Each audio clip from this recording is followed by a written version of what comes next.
As the death toll of the terror attacks in Sri Lanka continue to rise, new questions have emerged, as has a new figure for traditionally minded Catholics to support through prayers and meaningful sacrifices.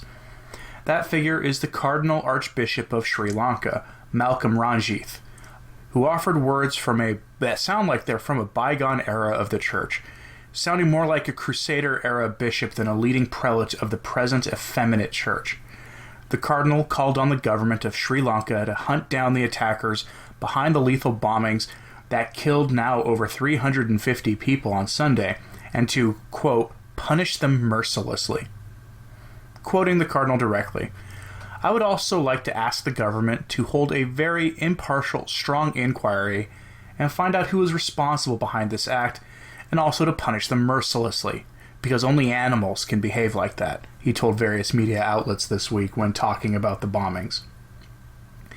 He offered those words as the Lady of Sri Lanka are begging for answers. How, they can't help but ask, did this happen? How were they not warned? In a brief interview with the CBC, the Canadian Broadcasting Company, Cardinal Rajith was left in the unenviable position of being unable to comfort his suffering flock. I don't know what to say to them, he told the CBC. I tried to go to their funerals, and I tried to embrace them and tell them that I am with them, but I have no words to say. I am suffering with them. One job of a cardinal is to be a shepherd to his people, and I'm sure he feels that he somehow failed them, though I would not lay the blame for this at his feet. In the past few days, there have emerged stories about absolute government failure in the days leading to the Easter bombing that killed now over 350 people during Mass on the holiest day of the year, as well as injuring an additional 500, and those numbers are probably going to continue to rise. In the days following the bombing, Cardinals Sarah and Zen spoke publicly to condemn the violence and to call Christians to prayer. As we celebrate the resurrection of the Son of God, the terrible attacks in Sri Lanka once again show how the followers of Christ are all over the world the victims of wild and foolish deeds, Cardinal Sarah stated. I condemn this barbaric Islamist violence. Pray. Cardinal Zen, the Chinese cardinal, who has vocally objected to his people being betrayed by the Vatican and given to the wolves in the Chinese state, asked for the Catholic faithful around the world to pray for the victims of both the Islamist terrorists and the Chinese government. The Sri Lankan government has come under fire after it emerged that state intelligence services may have known about the threat of attacks in the days and weeks leading to Easter. The government of India has given warnings to the government of Sri Lanka in the days before the attacks, but apparently the government took no action. 10 days before the attack, a local law enforcement service issued warnings, but at this time there is no clear picture of any action being taken to prevent the attacks by state or local authorities. The Prime Minister of Sri Lanka denies ever having been warned about the attacks prior to the bombing. ISIS, the Islamic State, has since claimed credit for the attacks. Quoting the Crux piece on this, quote, the government confirmed April 24th that 9 suicide bombers, including one woman, were involved and said it had arrested 40 people. On April 23rd, Islamic State claimed responsibility for the attacks, but the claim has still not been confirmed.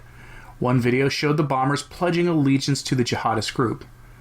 The government named 2 Islamic extremist groups for the attacks that targeted 3 churches and 3 luxury hotels across the country, and authorities said they believed the bombers had help from offshore, a theory backed by international experts. Authorities also said that it appears that the radical groups responsible were planning a second wave of attacks. A state of emergency also remains in effect as police detained 40 suspects in connection with the attack, all of whom were Sri Lankan nationals.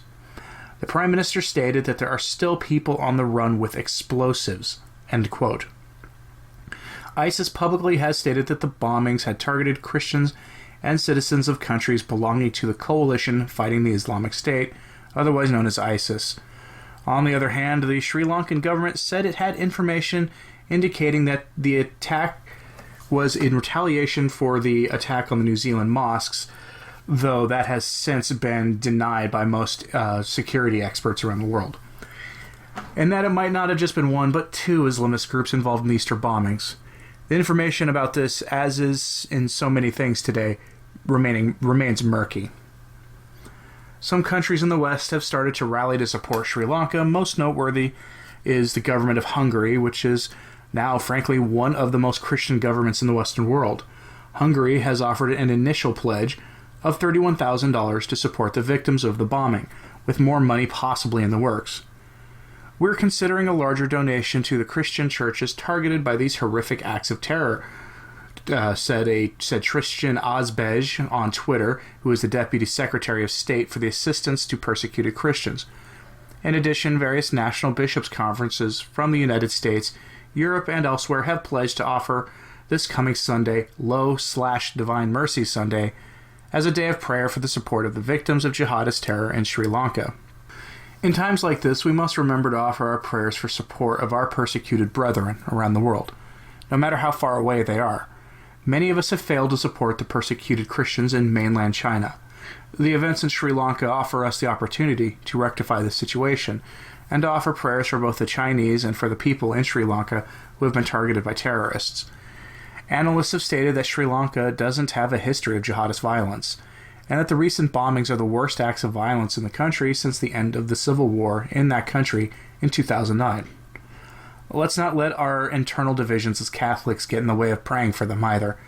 Yes, they almost certainly go to a mass many of us don't care for or have serious theological problems with, but they are Catholics and they do need our prayers. Also, pray for the conversion of the media figures who are now doing something truly despicable. They're pushing stories about how Mohammedans in Sri Lanka may be the real victims of the bombings. I'm serious. 350 people are dead, at least. 500 more are wounded, and that number's going to increase, but the typical Muslim on the street is now the real victim. All of a sudden, a day after the funerals, various media outlets have run stories framing the threat of retaliation that Sri Lankan Mohammedans are allegedly facing as the real story, suggesting that Christians will retaliate for violence done to their kin by organized terrorist cells by targeting the run-of-the-mill Muslim on the street. It's a ludicrous narrative, but they're running with it anyway. At the time of the recording, there has been one report only from a questionable news source at that Pakistani and Afghani migrants have faced angry mobs in Sri Lanka in retaliation, but I haven't been able to verify that story. Again, that's in the face of the fact that every authority out there says that most likely these attacks were carried out by Sri Lankan nationals who had been returning from fighting for ISIS overseas. I echo my earlier call on this. Pray for the conversion of the media outlets pushing this story, if it isn't true, because it sows sin and division among two groups that have growing levels of animosity and growing levels of violence. And this can only lead to more violence against Christians if it continues. If I've somehow missed stories about Christians in these places targeting Muslims, please let me know. And I'm not talking stories from the United States of, people targeting Muslims with angry words and whatnot. I'm talking about this kind of violence. If you have those kind of stories, let me know. I haven't seen them, though. Anyway, pray for the church and pray for those facing persecution in Sri Lanka and elsewhere. I'm Anthony Stein. Ave Maria.